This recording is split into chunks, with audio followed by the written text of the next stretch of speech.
नमस्कार, जय हिंद दोस्तों।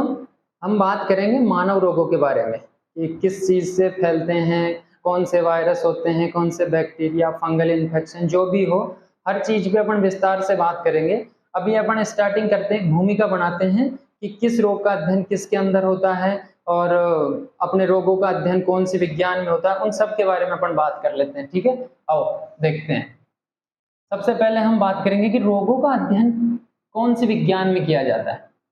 रोग तथा उसके लक्षणों का अध्ययन, रोग तथा लक्षणों का अध्ययन, लक्षणों का अध्ययन यह होता है पैथोलॉजी में। कभी तुम हॉस्पिटल जाते हो तो वहां देखा भी होगा पैथोलॉजी लैब और ये सब अलग अलग डिपार्टमेंट होते हैं इन सब पे। ठीक है, अगर रोग हो जाता है तो वो किस कारण से है, उसका अध्ययन किस में होगा वो देखते हैं। रोग के कारणों का अध्ययन कि किस कारण से ये हो रहा है, कारणों का अध्ययन ये आता है ईटियोलॉजी में, ईटियोलॉजी। ठीक है, इसके बाद हम देखते हैं कि रोग किस कारण से फैल रहा है, इस चीज का भी हमें पता लगाना पड़ेगा। रोग फैलने का कारण, फैलने का कारण, फैलने के कारणों का अध्ययन, का अध्ययन वो किसके अंदर होगा, इसका अध्ययन होगा एपिडेमियोलॉजी, एपिडेमियोलॉजी। ठीक है, ये सब जानते हैं कि लॉजी का मतलब अध्ययन होता है। ठीक है, उसके बाद हम देखते हैं कि हम जो सजीव हैं, जो चल फिर सकते हैं या जिनका भौतिक विकास होता है, वो सब सजीव होते हैं। सजीवों के व्यवहार का अध्ययन, सजीवों के व्यवहार का अध्ययन ये अपना आता है ईथोलॉजी में, ईथोलॉजी। ठीक है, इसके बाद रोग तथा उसके लक्षणों का अध्ययन की किस तरह का रोग है उस चीज का अध्ययन होगा पैथोलॉजी में। रोग के कारणों का, किस कारण से ये रोग हुआ है उसका अगर हम अध्ययन की बात करेंगे तो वो होगा ईटियोलॉजी में। ठीक है, उसके बाद ये रोग किस कारण से फैल रहा है उसके कारणों का अध्ययन होगा एपिडेमियोलॉजी में, और सजीवों के व्यवहार का अध्ययन होगा ईथोलॉजी में। ठीक है, ये है एपिडेमियोलॉजी। ठीक है, आराम से अलग अलग करके अपन शब्दों को तोड़ के बोल सकते हैं। ठीक है, इसके बाद देखते हैं अपन कि रोग, ये अपन ने देख लिया कि किसका अध्ययन किस चीज में होता है। ठीक है, इसके बाद हम बात करते हैं कि रोग क्या होता है। रोग, रोग डिजीज अपने दैनिक जीवन में जो हम काम करते हैं अगर उनमें रुकावट उत्पन्न होती है तो जो रुकावट होती है वही रोग होता है। कि जैसे चल रहे हैं, अपने को चलने में दिक्कत आ रही है, घुटनों में दर्द हो रहा है तो अपने को कोई ना कोई रोग है। और जैसे सिर दर्द हो रहा है, जो भी हो अपने डेली जो काम होते हैं उसमें जो भी रुकावट उत्पन्न होती है वो सब रोग के कारण होती है। ठीक है, फिर उसके बाद हम डॉक्टर के पास जाते हैं, चेक वेक करवाते हैं, फिर हमें पता चलता है कि इसको किस तरह की बीमारी है। ठीक है, अब देखो रोग भी दो तरह के होते हैं, रोग दो तरह के होते हैं। एक तरफ अपन ले लेते हैं कि जो हमें जन्मजात मिलते हैं, जन्मजात, या जिसे हम आनुवांशिक बोल सकते हैं,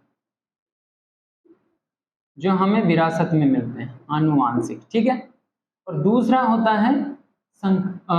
होता है उपार्जित, जो हमें बाहर से मिलता है। ठीक है, जन्मजात वे रोग होते हैं जो हमें पेरेंट्स से मिलते हैं।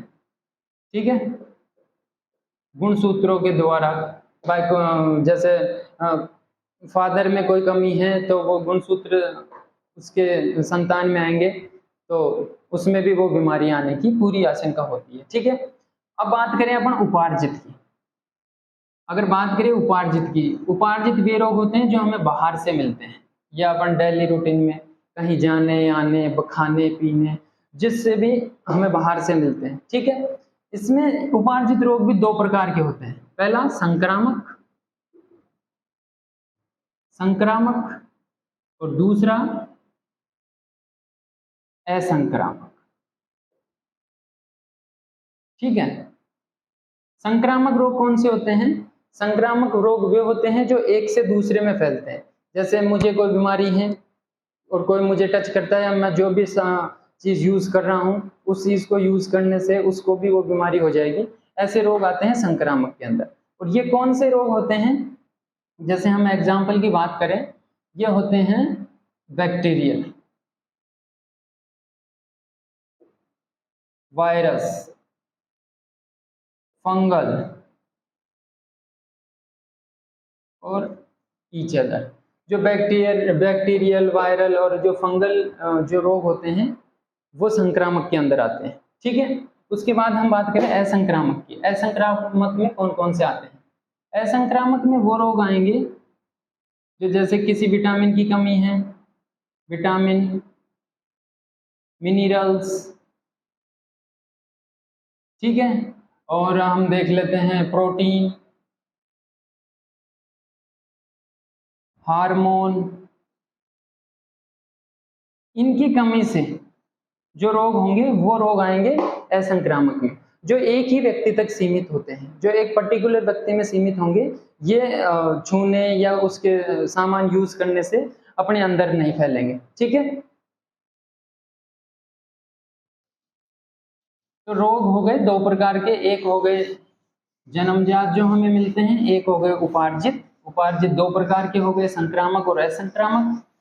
संक्रामक जो वायरस, बैक्टीरियल वाली डिजीज है वो संक्रामक में आ जाएगी, और जो असंक्रामक है जैसे विटामिन वगैरह की जो कमी होती है वो एक तक ही सीमित होती है। उसके बाद दो शब्द आते हैं, एक तो होता है रोग कारक, रोग कारक या रोगजनक, दोनों एक ही बात है, रोग कारक और रोगजनक। ये वो होते हैं, रोग कारक वो होते हैं ऐसे सूक्ष्म जीव जो रोग पैदा करते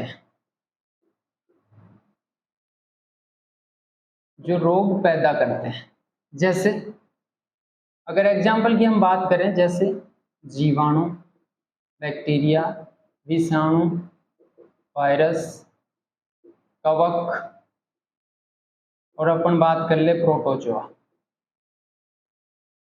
ठीक है।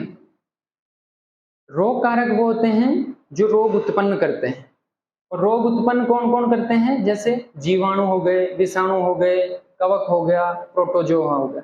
ये ऐसे सूक्ष्म जीव हैं जो रोग उत्पन्न करते हैं, ठीक है। उसके बाद एक आता है रोग वाहक, एक होता है रोग वाहक। ये कैरियर होता है एक व्यक्ति से दूसरे व्यक्ति में। ये खुद रोग उत्पन्न नहीं करता, लेकिन ये इन परजीवियों को ट्रांसफर कर देता है, मतलब एक कैरियर का काम करता है। रोग जनकों या रोग कारकों को एक व्यक्ति से दूसरे व्यक्ति में पहुंचाते हैं,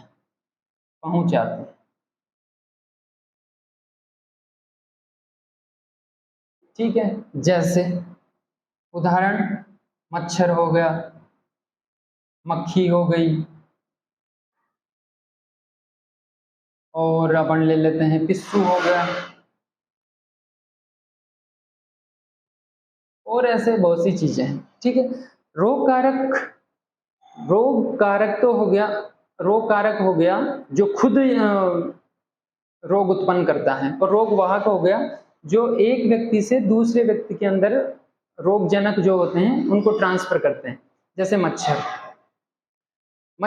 खुद के मच्छर है, मच्छर जैसे अपने ऊपर बैठेगा, अपना ब्लड पिएगा, तो ब्लड के साथ साथ ये अपने अंदर ये जो रोग कारक है वो डाल देगा, तो हम बीमार पड़ जाएंगे। इसी तरह मक्खी ना तो अपना ब्लड चूसती है ना कुछ करती है।